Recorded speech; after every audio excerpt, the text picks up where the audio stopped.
Bienvenidos a este video informativo sobre Derecho Penal 2. Mi nombre es Adrián Alberto Gallardo Aguilar del Grupo Teórico 2, Subgrupo 1, y este día nos complace hablar, ¿verdad?, como nuestro grupo, sobre lo que viene siendo los delitos relativos a la libertad sexual, específicamente hablando del artículo 163 al 173b.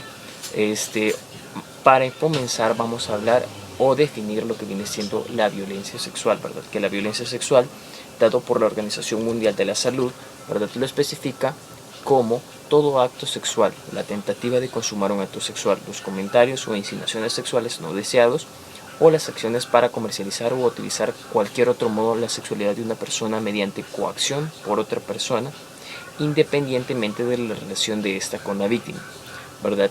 En ese sentido, lo que nosotros podemos destacar, ¿verdad?, es de que la violencia sexual siempre ha estado acorde con nosotros en la realidad, y para poder reflejar eso en esta exposición queremos presentar lo que viene siendo algunos datos que vendrían siendo como la encuesta que se hizo de la encuesta de salud familiar FESAL en 2008, que mostró que el 13% de mujeres de entre 15 y 49 años de edad ha experimentado en algún momento de su vida alguna forma de violencia sexual. Además que también podemos presentar que en los informes de la Policía Nacional Civil durante el 2013 se recibieron más de 1.820 denuncias por delitos de violencia sexual, entre los cuales podemos destacar los delitos de violación, violación en menor de incapaz, agresión sexual en menor incapaz y en otras agresiones, ¿verdad? Esa sería como una forma de reflejar que esas situaciones de violencia sexual están reflejadas en nuestra realidad.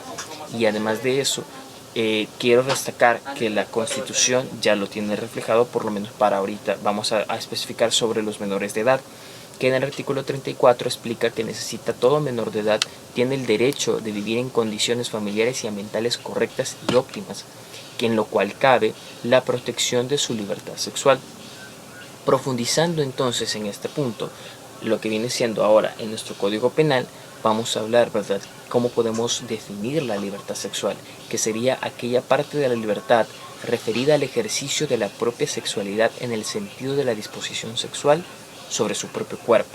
Cuando decimos sobre su propio cuerpo, entonces vamos a definirlo en dos vertientes, que sería más que todo en una positiva y en una negativa. La positiva consiste en que la libertad que tiene al decidir toda persona a implicarse libremente en una situación sexual con otras personas. Y en la negativa sería en cuanto a la libertad de no implicarse en un contexto sexual por la libre disposición, la libre decisión de esta persona. Ahora en concreto vamos a hablar lo que viene siendo, ya hablando un poquito de esto, vamos a hablar lo que viene siendo sobre el artículo 163 del Código Penal, ¿verdad? Este sería en el capítulo 2, ¿verdad?, que básicamente estamos hablando sobre lo que viene siendo el delito de estupro. Y este explica que el que tuviera exceso carnal por vía vaginal o anal mediante engaño con persona mayor de 15 años y menor de 18 años de edad, será sancionado con prisión de 4 a 10 años, ¿verdad? Este delito, ¿verdad?, sería entonces la parte objetiva, sería lo que nos explica la ley, la legislación, y la parte subjetiva sería lo que vendría siendo la parte actora, es decir, la persona que comete el delito en su capacidad de elección y decide cometer el hecho punible, ¿verdad? Ahora, en esto, ¿verdad?, sujeto activo, podríamos definir que la conducta típica sería el acceso carnal por vía vaginal o anal por engaño. Quien lo comete, el sujeto activo, sería cualquier persona, y el sujeto pasivo entonces en este caso sería una persona de entre 15 a 17 años. Y la consecuencia jurídica sería una pena de prisión de entre 4 a 8 años, de entre 4 a 10 años, perdón. Ahora, siguiendo con el capítulo 2 del Código Penal, ¿verdad?, estaríamos hablando ahora sobre el delito de estupro por prevalimiento, que sería entonces el artículo 163. Este, a diferencia del otro, ¿verdad?, siempre sería el mismo acto, que sería el acceso carnal por vía vaginal o anal, prevaliéndose de su superioridad. Esa sería la única diferencia, que prevaliéndose de su superioridad, esta persona comete el delito, es decir, por un mayor rango, él decide por medio de engaño a la persona que sería en este caso el sujeto pasivo, una persona de entre 15 y 17 años de edad. La consecuencia jurídica en este caso entonces sería una pena de prisión de entre 6 a 12 años. Y para terminar, ¿verdad? Les voy a hablar un poco sobre el siguiente capítulo, que entonces sería el capítulo 3.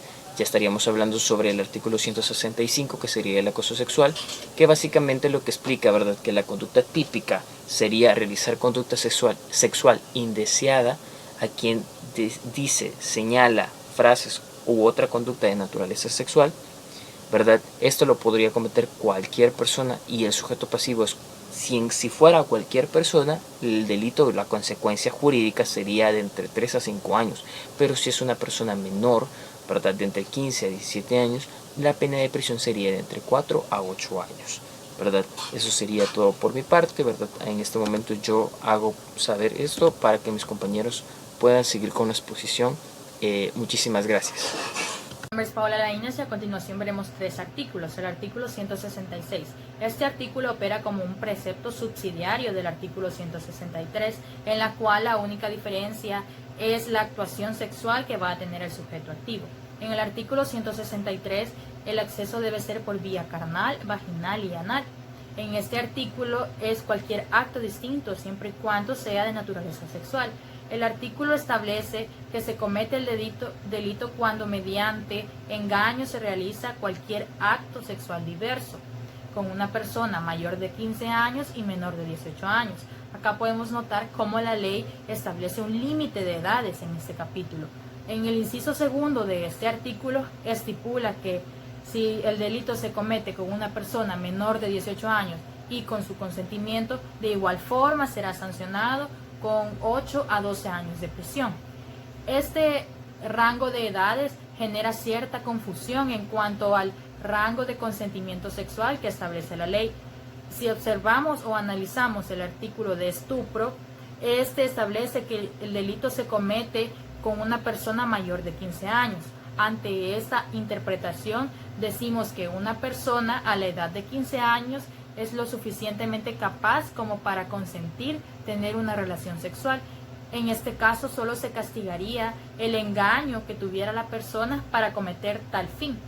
El sujeto activo de este delito es cualquier persona. El sujeto pasivo existen dos: el sujeto pasivo mayor de 15 años y menor de 18 años con una consecuencia jurídica de 4 a 5 años de prisión, y el otro sujeto pasivo que existe en este delito es una persona menor de 18 años con su consentimiento, que es de 12 a 8 años de prisión. Artículo 167.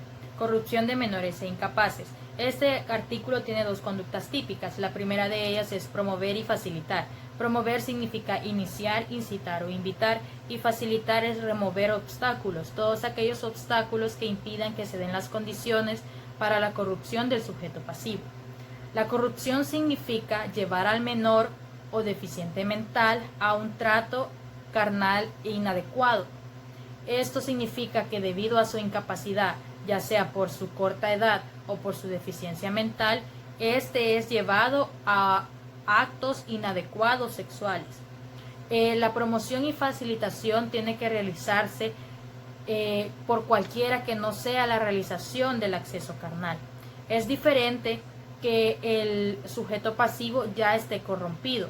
Con esto nos referimos a de que anteriormente ya haya estado involucrado en actos de esa naturaleza. Un estudio general presenta que las personas menores, para realizar un proceso adecuado de educación, socialización y maduración, no tienen que ser sometidas a significaciones o interpretaciones sexuales. El sujeto activo de este delito es cualquier persona. El sujeto pasivo es una persona a partir de los 15 años, menores de los 18 años o deficiente mental, con una consecuencia jurídica de 6 a 12 años de prisión. La otra conducta típica que se realiza en este delito es el favorecimiento de la corrupción de menores e incapaces. El sujeto activo de esta conducta es cualquier persona.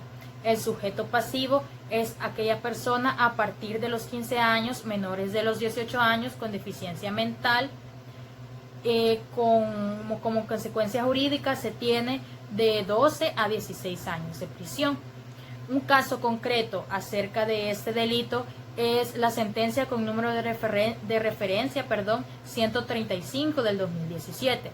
En este caso concreto, la madre, quien era la que facilitaba al abuso de su hija de 9 años, fue declarada como culpable del delito de corrupción de menores.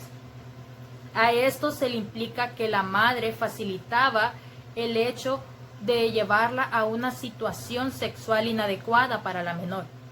Como último artículo tenemos el 168, que es la agravante del artículo anteriormente mencionado, la corrupción agravada. Este artículo es bastante claro en cuanto a sus disposiciones. La única en la que vamos a hacer énfasis es en la intimidación, ya que puede ser por amenazas directas o indirectas o cualquier medio parecido a este. El sujeto activo de este delito es las personas que indican las disposiciones y aquellas personas que tienen las conductas que dichas disposiciones estipulan.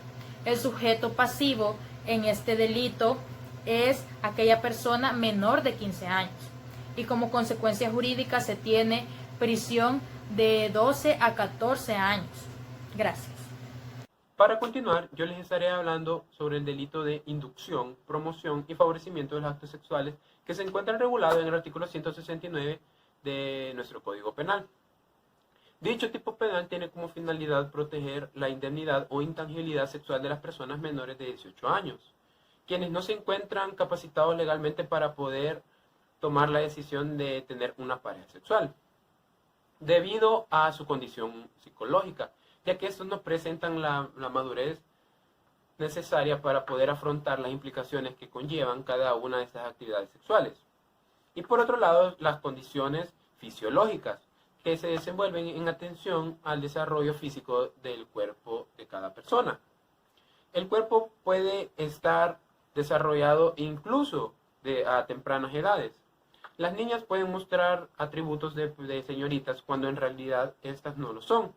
La combinación de ambas condiciones, tanto psicológica como fisiológica, son las que inhabilitan a las personas menores de edad para que tomen estas decisiones. Y es por ello que se protege como bien jurídico esa capacidad de decisión que ellos tienen. Hablando de los sujetos activos y pasivos, pues el legislador no ha hecho distinción alguna. Es decir, que este puede ser tanto el sexo femenino como el sexo masculino.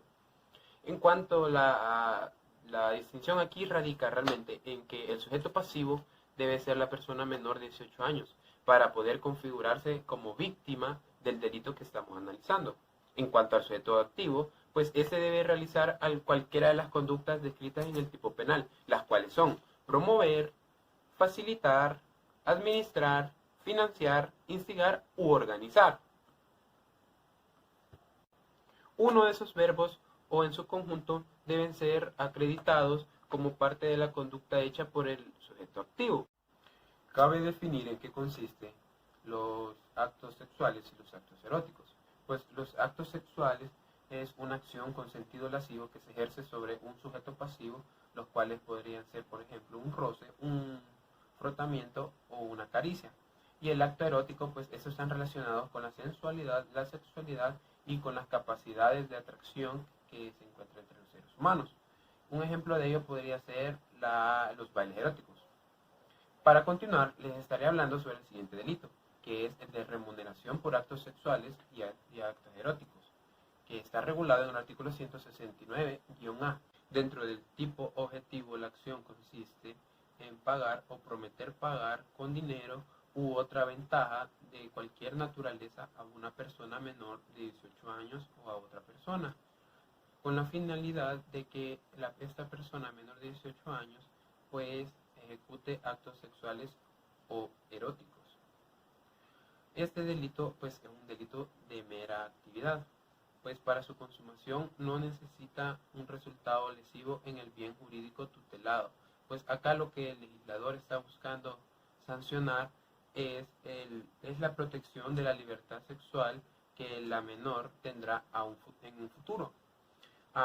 Respecto al elemento subjetivo se tiene que el delito es doloso, es decir, que el sujeto actúa a sabiendas, con conocimiento y voluntad de realizar un acto de significación sexual de naturaleza ilícita hacia la víctima. Y podemos aquí identificar que el sujeto pasivo pues es la persona menor de 18 años y el sujeto activo en este caso pues sería la persona que ofrezca pagar o prometa pagar con dinero o alguna otra ventaja por la realización de un acto sexual o erótico de una persona menor de edad. Ahora hablaremos sobre un caso en concreto con jurisprudencia de aquí del país. Para finalizar estaremos hablando sobre el caso concreto, que en este caso lo encontramos en una sentencia con número de referencia APN-136-19, el cual habla de un relato de una joven de 8 años, de una menor de edad de 8 años. Según el relato, la víctima, pues, los imputados le estaban ofreciendo $3 por quitarse la ropa y por tomarle fotografías desnudas. En lo cual los $3 se los dejaban en la mesa y las imputadas, en este caso, pues, le quitaban la ropa. Y posteriormente esta acción la realizaban como un pago hacia la menor. Y de tal forma que esta menor de edad, no contara lo que estaba sucediendo. Eso es todo por mi parte. Gracias. Yo les hablaré acerca de 3 artículos. El artículo 170, 170A y 171. Los primeros 2 artículos vienen relacionados a la prostitución y el último está relacionado con lo que son las exhibiciones obscenas.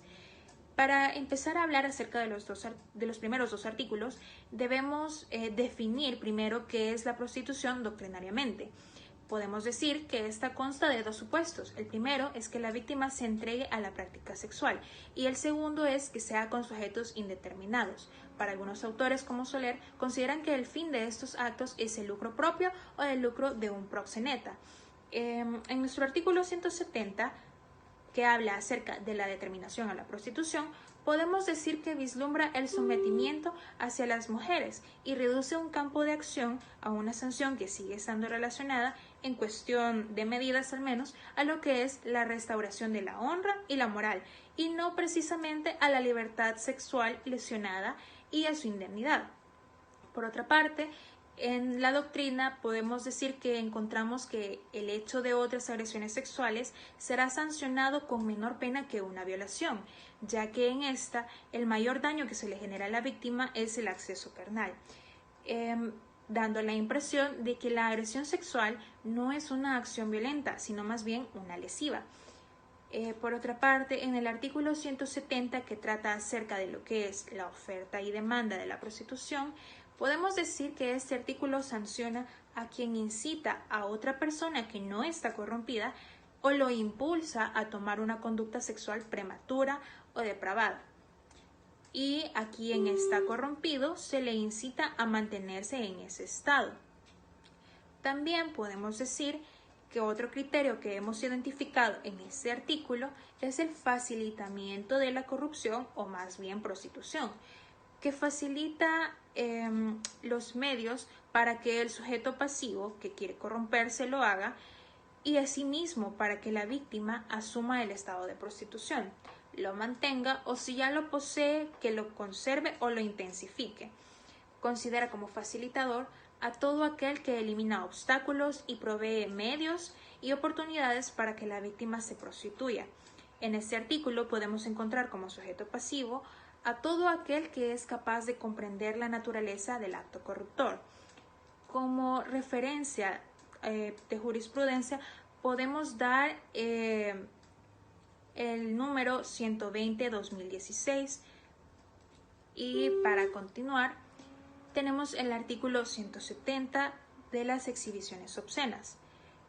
Entendemos por exhibiciones obscenas a todos aquellos actos que conllevan la exposición de partes íntimas, actividades, actitudes y gestos con contenido sexual que tienen trascendencia a terceros que no tienen por qué soportar su contemplación.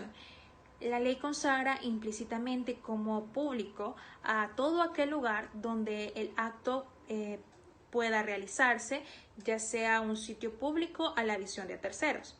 Podemos añadir que se vislumbra en este artículo lo que es el dolo, al tratarse de un autor que tenga conocimiento tanto del carácter del lugar en el que realiza el acto, de la obscenidad y por lo consiguiente de la trascendencia que tendrá este en personas indeterminadas a su alrededor.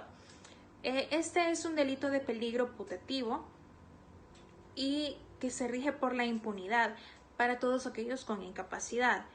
Como número de referencia de este artículo, podemos decir que es el número 285 CAS 2006. Gracias.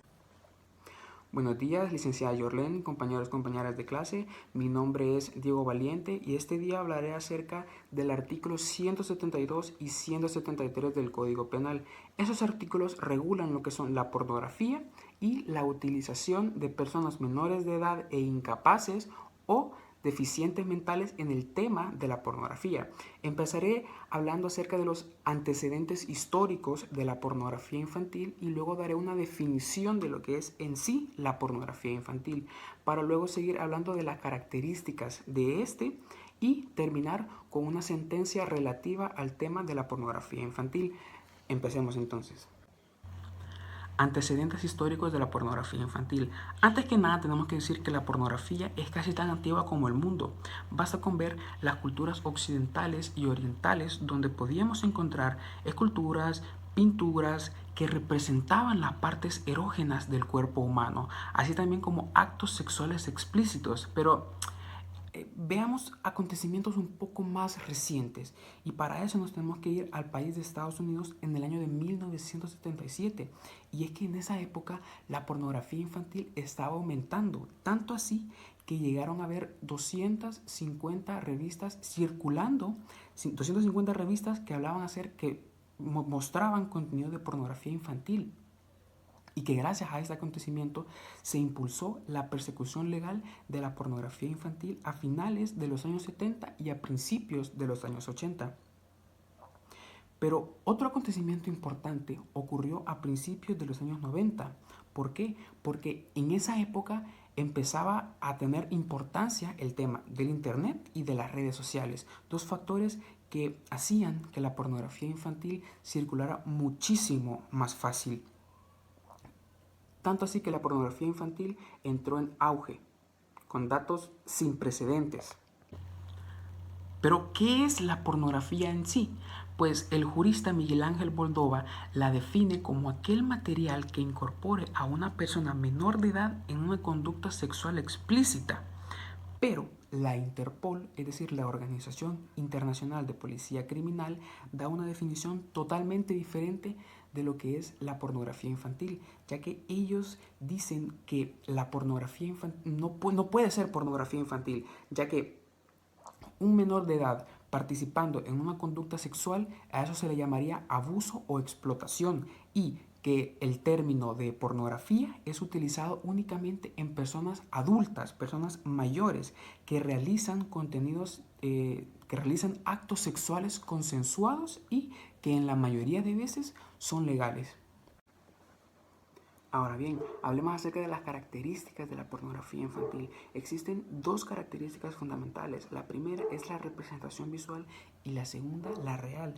La primera, es decir, la representación visual, consiste en la creación del contenido sexual entre menores de edad. Creación mediante aplicaciones, páginas web, etc. Mientras que la segunda característica, como su propio nombre lo dice, debe de ser real, debe de tratarse entre dos personas menores de edad que sean reales. Ahora bien, en cuanto al artículo 172 y 173 del Código Penal, tenemos que decir que la principal diferencia entre estos dos artículos, entre estos dos delitos, a pesar de que el meollo de ambos artículos sea la pornografía infantil, debemos de decir de que la principal diferencia son los verbos. Tienen verbos diferentes, lo cual obviamente los convierte en delitos diferentes. Un caso en concreto es el de Carlos Domingo Bautista, de 56 años, por el supuesto delito de pornografía infantil, por el supuesto de enviarle fotografías de sus genitales a una niña de 13 años para que esta niña le enviara fotos de sus genitales también. Muchas gracias por la atención prestada. Buen día, Lick. Concluyendo un poco sobre la participación de mis compañeras, desarrollaré el delito de posesión de pornografía, el cual está regulado en el artículo 173A y 173B del Código Penal. El artículo empieza diciendo que el que posea material pornográfico en el cual se refleje la imagen de menores de edad incapaces o deficientes mentales será sancionado con la pena de prisión de 2 a 4 años. En este punto considero importante deducir entonces qué es el material pornográfico. Y al hablar de material pornográfico nos referimos a cualquier tipo de soporte material o informático en el que se use la imagen de personas, ya sean menores de edad, incapaces o deficientes mentales, en actividades pornográficas o eróticas. Asimismo, cabe recalcar definir a las personas que participan en esto, pues como sujeto activo puede ser cualquier persona que cometa este delito y como sujeto pasivo debe ser exclusivamente un menor de edad, entendiendo como menor de edad a la persona que aún no ha cumplido 18 años y según el artículo 4 de la LEPINA se clasifica de la siguiente manera: niños desde el momento de la concepción hasta los 12 años y adolescentes de los 12 hasta que cumpla 18 años. Seguidamente también participan los incapaces, los cuales se contemplan en el artículo 1318 del Código Civil, que dice que son los impúberes, dementes y sordomudos que no pueden darse a entender de manera indudable. También están los deficientes mentales, los cuales podemos definirlos como las personas que tienen algún trastorno mental que no posee la capacidad de comprensión de sus actos. Siguiendo con el elemento subjetivo de este delito, tenemos que es el dolo, el cual se manifiesta en el conocimiento del sujeto activo de que la persona que realiza los actos pornográficos o eróticos es menor de 18 años, incapaz o deficiente mental, y que debido a ello no tiene la madurez suficiente ni la capacidad mental para comprender lo que se les solicita. Asimismo, el bien jurídico protegido de este delito es la libertad, integridad e indignidad sexual de los menores, la intangibilidad de los deficientes mentales e incapaces. Ampliando un poco el contenido de este delito, encontramos en la doctrina diferentes autores, tales como el Lucas López, que dice que se fundamenta la punición de la posesión de pornografía de los menores de edad en el hecho de que las personas que aparecen en este tipo de imágenes son explotadas por una industria que emplea verdaderos actores, así como que la posesión de este tipo de imágenes puede asimismo constituir conductas de apología de la pornografía de menores. Por su lado, Muñoz dice que no, que la doctrina no tiene una posición uniforme al respecto.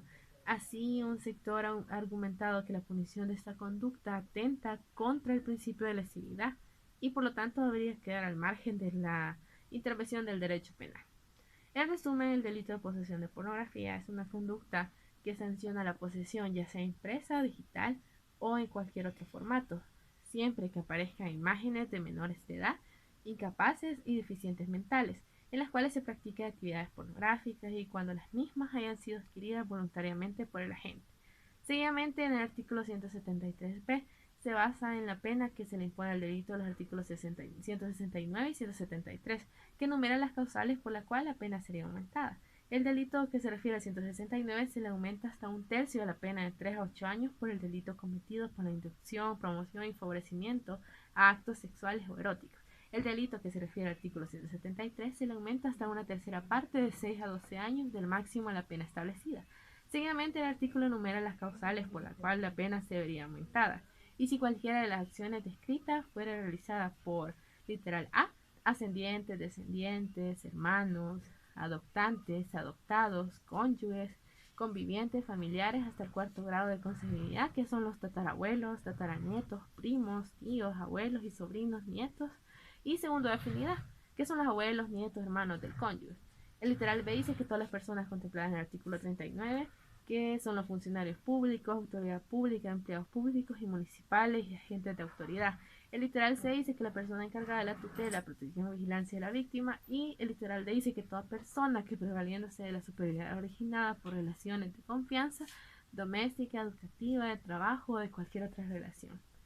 En resumen, la ley pretende proteger a personas que carecen de suficiente madurez respecto de su sexualidad, buscando proteger el normal desarrollo sexual del menor, que podría ser vulnerado por los actos eróticos y pornográficos a los cuales se vería sometido.